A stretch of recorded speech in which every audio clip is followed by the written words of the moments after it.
Do not question authority.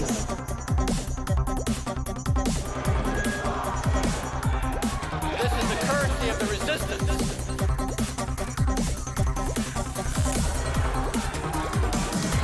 What is Bitcoin?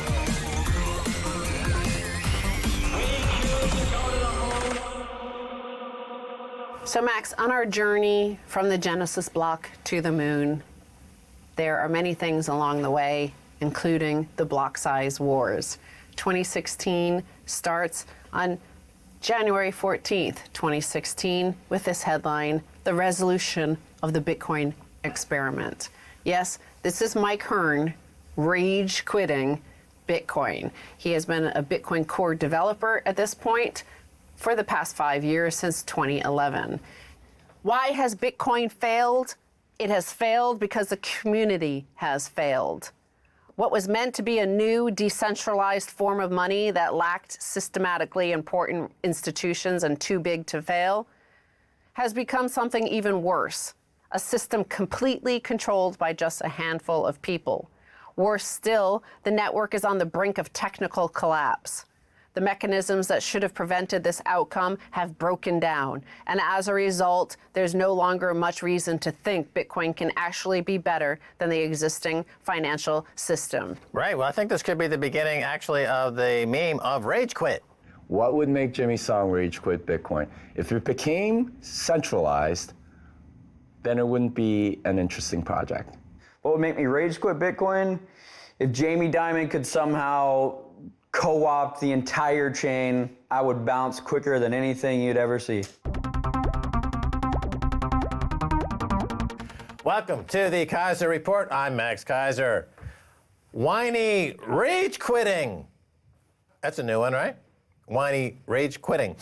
That's how Bram Cohen, creator of BitTorrent, described Mike Hearn's hissy fit upon quitting as a developer of Bitcoin to join up with the private blockchain being created by the 40 biggest banks on earth.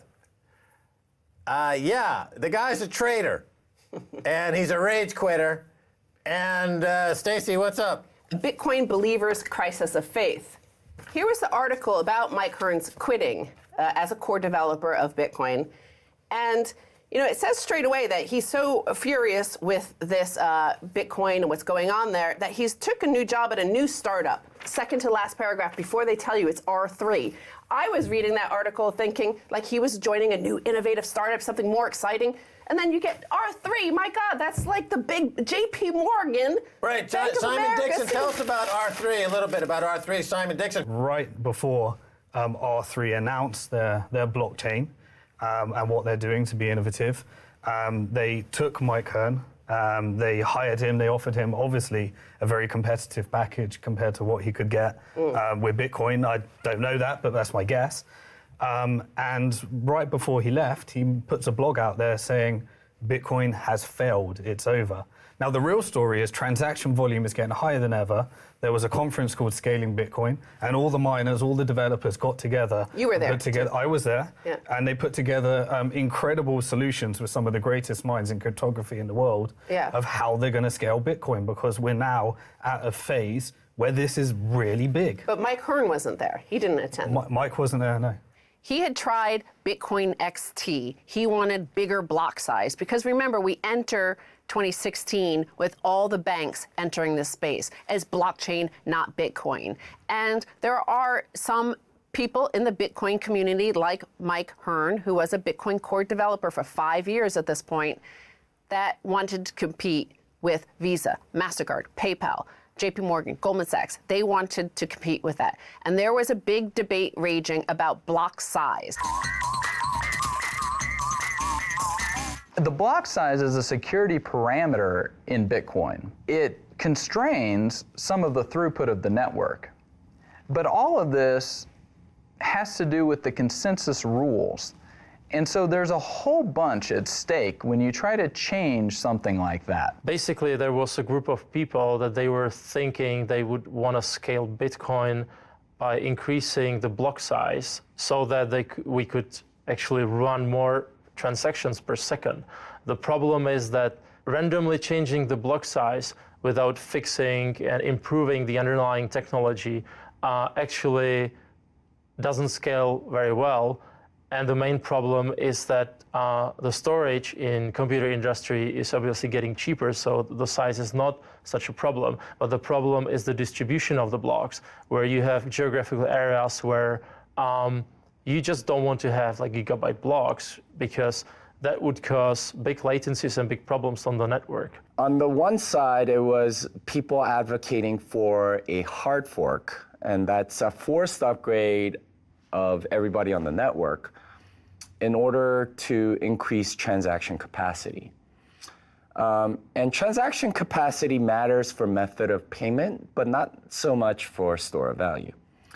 So for those people, method of payment was important enough that they would be willing to force an upgrade to everybody on the network. And of course, you can't force an upgrade on everyone on the network because it's decentralized. If you could do that, then it would, by definition, be centralized. So in a sense, it was, giving up the baby in order to keep the bathwater. It was trying to, get this new feature, but throw away what makes it really interesting, which is that it's decentralized digital scarcity. If you want fast and cheap, then you have to centralize the system, because centralized systems are fast and cheap, but they are fragile, politically speaking, while decentralized systems are very anti-fragile, politically speaking, but they're usually slow and expensive because they are decentralized. So when people started to realize that, there were basically there were a fraction among Bitcoin users, the one that started to study, understand, painfully understand the trade-offs and understand that not everything was easy, and somebody who just attributed the trade-offs to some kind of conspiracy, like hard choices in life don't exist because of technical reason, but because somebody, some evil conspiracy is creating an artificial choice to make just in order to hurt us for some secret agenda. I think the block size war was mostly about people not trusting in Bitcoin's consensus and wanting to pursue their own agenda of what they thought Bitcoin was. It was the mentality of, well, I know better. And if the majority of the people don't believe me, then I have to make them, or I will show them. And to me, the block size war was about the control of the underlying protocol by people that thought they knew better. For me, it became very interesting because I interacted personally with Roger Ver and Giacomo and a lot of these other players. And I even warned them, like, you don't want to do this. You'll probably lose a lot of money, like if we have war between these blockchains. Well, we just saw that Bitmain laid off over 90% of their staff. The economics and the game theory that go behind Bitcoin are really not that difficult to understand. But if you want to bang your head against them, you can lose a lot of money. And so Bitcoin is just brutal in allocating the gains and losses to people based on their personal responsibility that individuals take. If you don't take personal responsibility and hold your own private keys, if you don't take personal responsibility and run your own full node, you're going to get wrecked. It's just a matter of time. And if you think that you're indispensable to Bitcoin, you're going to get wrecked too.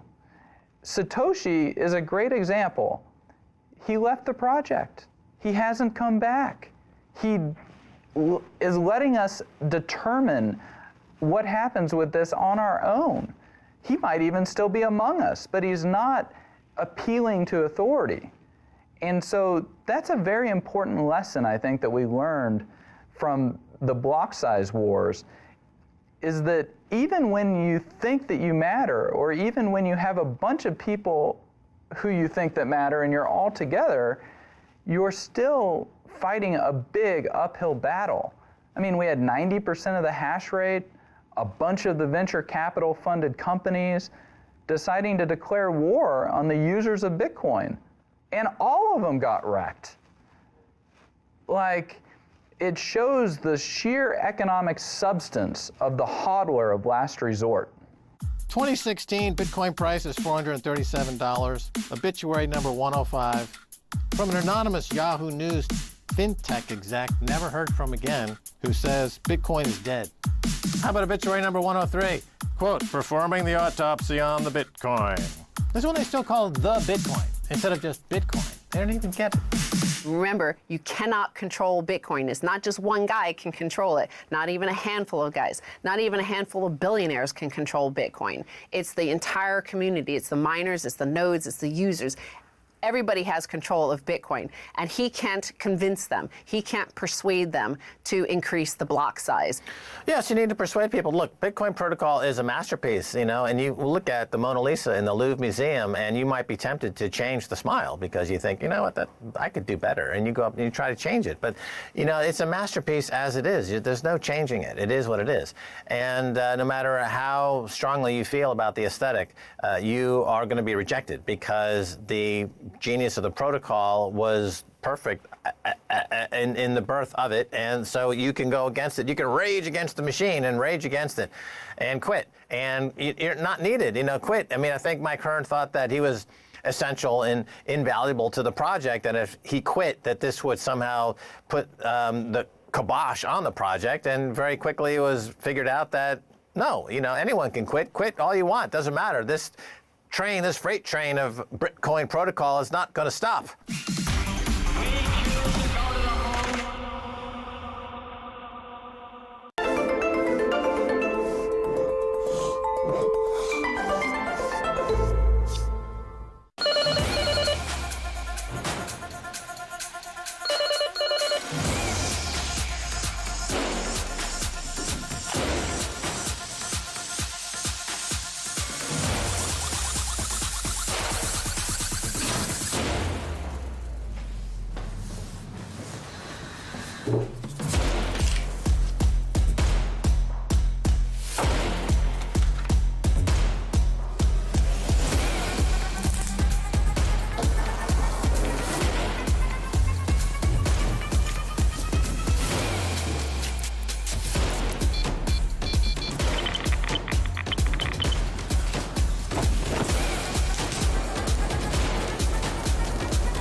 A very warm welcome to you. You're watching RT International.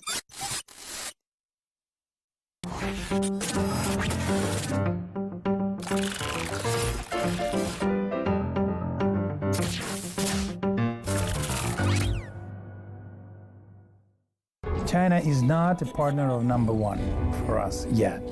Still, EU and EU countries are trade partners number one with us, and I cannot share those who say that it's a turn of Russia eastwards. No, Russia, I hope, will never turn eastwards.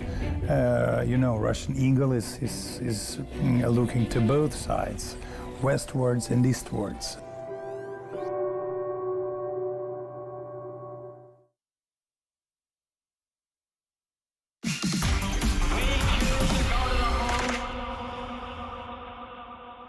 So in 2016, we're seeing the block size wars unfold.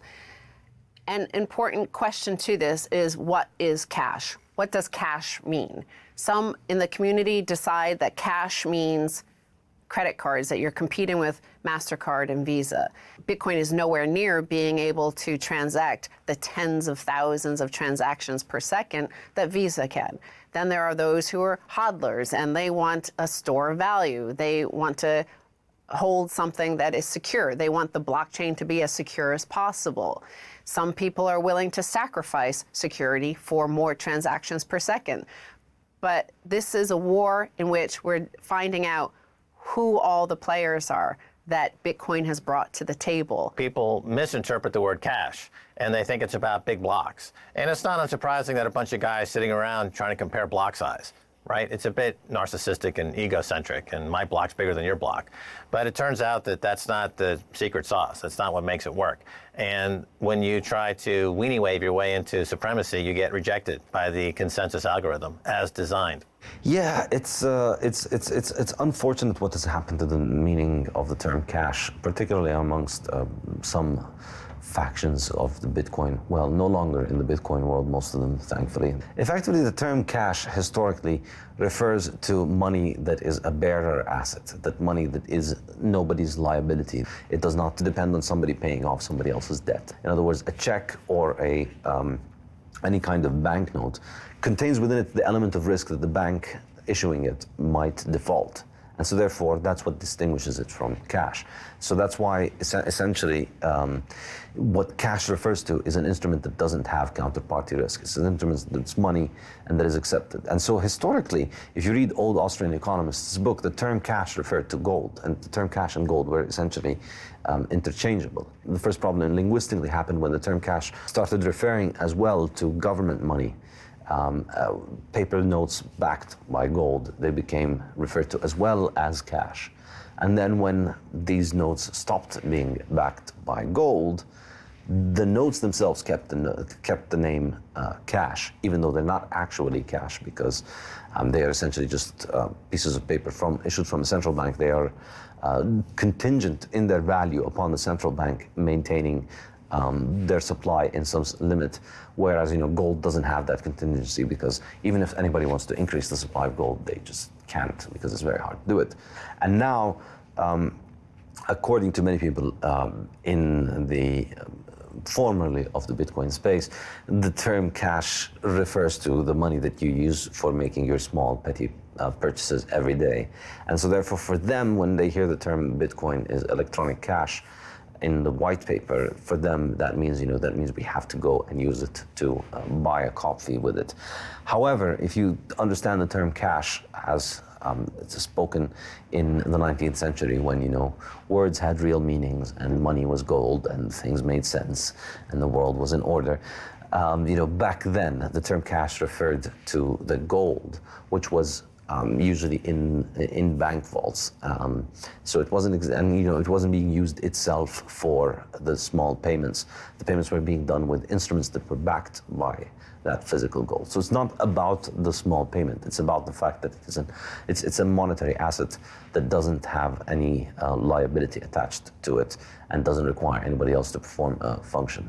Right. The white paper states explicitly that it's a peer-to-peer electronic cash system. And this, I think, gave rise to a lot of misinterpretation of the white paper, because some thought that cash meant payments, and others looked at the history of the cypherpunks and the history of the protocol and realized that cash meant anonymous value transfer, as in gold. You could just as easily say the white paper should read peer-to-peer electronic gold. If you insert gold for the word cash in the white paper, all questions are answered, all disputes are resolved, and we can move forward beyond the block size debate. Cash, in the instance of the white paper, means gold. So in Bitcoin, it's just like when you're spending with cash at the market, you have the money and you're giving it out to the merchant. Whereas, for example, in credit cards, you're just telling them, here's my credit card number, and pull the money out of my account. So you really just think as Bitcoin as a cash transaction over the internet. It's much more private, and also it can't be censored. There's nobody in the middle of a cash transaction. It's just you and the person you're transacting with that are involved. Right. If you look at the history of cypherpunks, you understand what they thought about cash. It means lack of counterparty risk, and in the context of cypherpunks, it means lack of having your money go through a regulator or a government. This is the foe that they've been working to overcome throughout the entire history of cyberpunkdom. And so Bitcoin fulfills cash as no counterparty risk, no third party trying to get into the mix, because they want money to be free, just like they want speech to be free. And Bitcoin is text, and therefore it is speech, and therefore it's guaranteed free speech. So Mike Hearn has rage quit. He's a Bitcoin core developer. Bitcoin is dead once again. The block size wars are raging. And miners, node operators, users, they're all debating whether or not to increase the block size, whether or not to accept segregated witness, who is right, who is wrong. And February 2016, influential members of the Bitcoin community met in Hong Kong to discuss a development plan and schedule for Bitcoin scaling. The closed-door meeting included more than 30 people, service providers, and Bitcoin core developers, and was intended to address issues related to the block size discussion. So this is the beginning of the emergence of a certain group of very powerful early adopters who are kind of wealthy at this point, and they feel they know best for Bitcoin. And this is the first of a few secret meetings, or closed door meetings, certainly. They weren't necessarily secret, but they were discussing what is best for Bitcoin. The Hong Kong closed door meeting with 30 bigwigs in the Bitcoin space is taken right out of Adam Smith in terms of his characterization that whenever you have markets and free markets, you will have a cabal of price fixers emerge. And this is an attempt to fix prices, to influence the blockchain and influence Bitcoin in a way that satisfies the requirements of corporatists and monopolists. And it's completely against the ethos of Bitcoin. And just like Mike Hearn, they were rejected, because not only is no individual key to the consensus algorithm, no group of corporatists is key to the consensus algorithm either. Welcome back to the Kaiser Report. I'm Max Kaiser. We had scheduled John Matonis to come tell us his side of the Satoshi crypto soap opera, in which an Australian dude named Craig Wright outed himself as the inventor of Bitcoin, yet refused to provide any crypto proof. But as John Matonis, who stands by his assertion that Craig is Satoshi, backed out following this shambolic melodrama, we're going to a guy who knows all about Bitcoin, Jeremiel of dyne.org.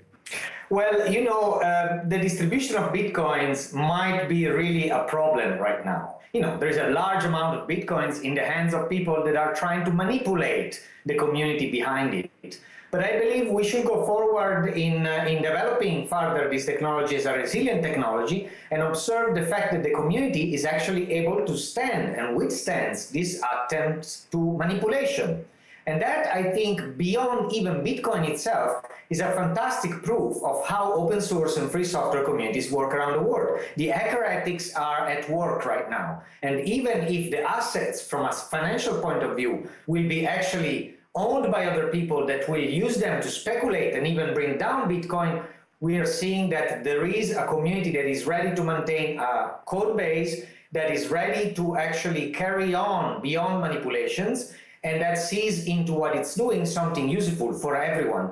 I think that the worries about the financial dynamics behind it must be a little bit curbed, because you see, that is exactly what these people from the Bitfake Foundation wanted to do. They wanted to manipulate this technology into being serving just the interests of a financial industry. This is not the case. Actually, the span, the range of usefulness of Bitcoin can go way beyond that. And it's demonstrated by the developments that many other developers that are less in the lights of all these newspapers and headlines on Wired, all these follower journalists that just celebrated the epiphany of Satoshi into this scammer. All these people that are working in the dark right now, they are really gaining trust from the community. So if anything, it has tested the mettle of the open source character of Bitcoin. But as you point out, there are still 1 million or so coins that are held by the Satoshi or Satoshis, plural, that could come onto the market at any time that people are thinking could have disruptive an effect. What's your thought there? Now, while that holds as a threat, I believe that on the code side, this is not the first episode of manipulation. And the history of Bitcoin, tracing it back to the 2009, 2010, is very interesting in these regards. We had people like Gavin Anderson, self-proclaimed chief scientist, backed by the Bitcoin Foundation, that out of this episode has been pushed out from the right access to the code of Bitcoin Core. So we have people that have played a turf war since the beginning, bullying out other developers, which were also a reference for the community. People like Amir Taki, for instance.